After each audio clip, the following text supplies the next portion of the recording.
ಹಜಬರ ಶಾಲೆ ಎಂದೇ ಗುರುತಿಸಲ್ಪಟ್ಟಿರುವ ಹರೇಕಳ ನ್ಯೂ ಪಡುಪುವಿನ ಸರ್ಕಾರಿ ಪ್ರೌಢಶಾಲೆಗೆ ದಕ್ಷಿಣ ಕನ್ನಡ ಜಿಲ್ಲಾ ಉಸ್ತುವಾರಿ ಸಚಿವರಾದ ಕೋಟ ಶ್ರೀನಿವಾಸ ಪೂಜಾರಿ ಅವರು ಶುಕ್ರವಾರ ಭೇಟಿ ನೀಡಿದರು. ಈ ಸಂದರ್ಭದಲ್ಲಿ ಮಾತನಾಡಿದ ಅವರು, ಸರ್ಕಾರಿ ಶಾಲೆಗೆ ಶಿಕ್ಷಕರು ಮೆರಿಟ್ ಆಧಾರದಲ್ಲಿ ಆಯ್ಕೆಯಾಗುತ್ತಾರೆ. ಜೊತೆಗೆ ಸರ್ಕಾರ ಕೂಡ ಸರ್ಕಾರಿ ಶಾಲೆಯ ವಿದ್ಯಾರ್ಥಿಗಳಿಗೆ ಹೆಚ್ಚಿನ ಪ್ರೋತ್ಸಾಹವನ್ನ ನೀಡ್ತಾ ಇದೆ. ಆದ್ದರಿಂದ ಸರ್ಕಾರಿ ಶಾಲೆಯ ಬಗ್ಗೆ ನಿರ್ಲಕ್ಷ್ಯ ಮಾಡದೆ ನಾವೆಲ್ಲರೂ ಸೇರಿ ಹೆಚ್ಚಿನ ಸಹಕಾರ ಪ್ರೋತ್ಸಾಹ ನೀಡಬೇಕಿದೆ ಎಂದರು. ಹರೇಕಳದ ಹಜಬರ ಈ ಭಾಗದಲ್ಲಿ ಶಿಕ್ಷಣಕ್ಕಾಗಿ ಕ್ರಾಂತಿ ಮಾಡುವುದರೊಂದಿಗೆ ಶಾಲೆಗಾಗಿ ತಮ್ಮ ಜೀವನವನ್ನೇ ಮುಡಿಪಾಗಿಟ್ಟು ನ್ಯೂ ಪಡುಪು ಸರ್ಕಾರಿ ಶಾಲೆಯನ್ನು ಮಾದರಿ ಶಾಲೆಯನ್ನಾಗಿ ರೂಪಿಸಿದ್ದಾರೆ.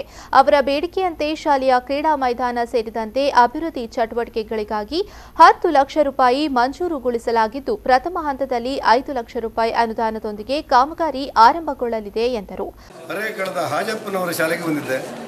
ಬಹಳ ಮುಗ್ಧತೆಯಿಂದ ಮತ್ತು ಸಾಮಾನ್ಯ ಜನರ ಮಧ್ಯೆ ಎದ್ದು ಬಂದು ಈ ಶಾಲೆಗೆ ಬೇಕಾದಂಥ ಸಹಕಾರಗಳನ್ನು ಕೊಟ್ಟು ಈ ಶಾಲೆ ಒಂದು ಮಾದರಿ ಶಾಲೆ ಆಗಲಿಕ್ಕೆ ಅವರ ಮತ್ತು ಅವರ ತಂಡದವರ ಶ್ರಮ ಇದೆ ಅನ್ನೋದು ಈ ಶಾಲೆ ನೋಡಿದಾಗ ಅರ್ಥ ಆಗ್ತದೆ. ಒಂದು ಸರ್ಕಾರಿ ಶಾಲೆಯಲ್ಲಿ ಪರಿಪೂರ್ಣವಾದಂಥ ಶಿಸ್ತಿದೆ ಮತ್ತು ಸ್ವಚ್ಛತೆ ಇದೆ. ಸೇವಾ ಮನೋಭಾವದಿಂದ ದುಡಿಯುವಂಥ ಶಿಕ್ಷಕರನ್ನು ಕಂಡೆ, ಸಮರ್ಪಣೆಯಿಂದ ಕೆಲಸ ಮಾಡುವಂಥ ಆಡಳಿತ ಮಂಡಳಿ ಮತ್ತು ಜನಪ್ರತಿನಿಧಿಗಳನ್ನ ಒಟ್ಟುಗೂಡಿ ಈ ಒಂದು ಶಾಲೆಗೆ ನಾನು ಭೇಟಿ ಕೊಡ್ತಾ ಇದ್ದೇನೆ. ಅತ್ಯಂತ ಒಂದು ಶಾಲೆ ಮಾದರಿ ಶಾಲೆಯಾಗಿ ಸರ್ಕಾರಿ ನನ್ನನ್ನು 2004 ಸೆಪ್ಟೆಂಬರ್ 16 ತಾರೀಕಿಗೆ ಕುತ್ತಲ ಬುಟ್ಟಿಯಲ್ಲಿ ಅಲ್ಲಿದ್ದ ಅಕ್ಷರ ಗುರುವಪ್ಪ ಬಾಲವನ್ನು ಬರೆದರು. ಆದರೆ ಇವತ್ತು ನನಗೆ ಕರ್ನಾಟಕದ ಅರ್ಥವಾಸಿ ಸಚಿವರು ನಮ್ಮ ಕೋಟೆ ಶ್ರೀನಿವಾಸ ಪೂಜಾರಿ ಅವರು 2 ಜಿಲ್ಲೆಯ ಸಚಿವರು. ಅದು ನನ್ನ ಕನಸೇ ಕಾಣಲಿಲ್ಲ. ಈ ಹರೇಕಳ ಸಾಲ ಮೀಪಟ್ಟು ಶಾಲೆ ಭೇಟಿ ಕೊಡ್ತಾ ನನ್ನ ಕನಸು ಕಾಣಲಿಲ್ಲ. ಆದರೆ ನಾನು ಈ ಸಂದರ್ಭದಲ್ಲಿ ಅವರಿಗೆ ಭಾಳ ಆಭಾರ ಆಗಿದ್ದೇನೆ.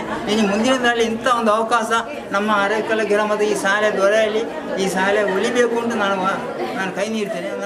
ಕಾರ್ಯಕ್ರಮದಲ್ಲಿ ಹರೇಕಳ ಹಜಬಾ ಜಿಲ್ಲಾ ಪಂಚಾಯತ್ ಸದಸ್ಯೆ ಧನಲಕ್ಷ್ಮಿ ಗಟ್ಟಿ, ಮಾಜಿ ಜಿಲ್ಲಾ ಪಂಚಾಯತ್ ಸದಸ್ಯ ಸಂತೋಷ್ ಕುಮಾರ್ ಬೋಳಿಯಾರ್, ಕ್ಷೇತ್ರ ಶಿಕ್ಷಣಾಧಿಕಾರಿ ಲೋಕೇಶ್, ಹರೇಕಳ ಗ್ರಾಮ ಪಂಚಾಯಿತಿ ಅಧ್ಯಕ್ಷರಾದ ಅನಿತಾ ಡಿಸೋಜಾ, ರವೀಂದ್ರ ಶೆಟ್ಟಿ ಉಳಿದೊಟ್ಟು, ಮುತ್ತು ಶೆಟ್ಟಿ ಮೊದಲಾದವರು ಉಪಸ್ಥಿತರಿದ್ದರು.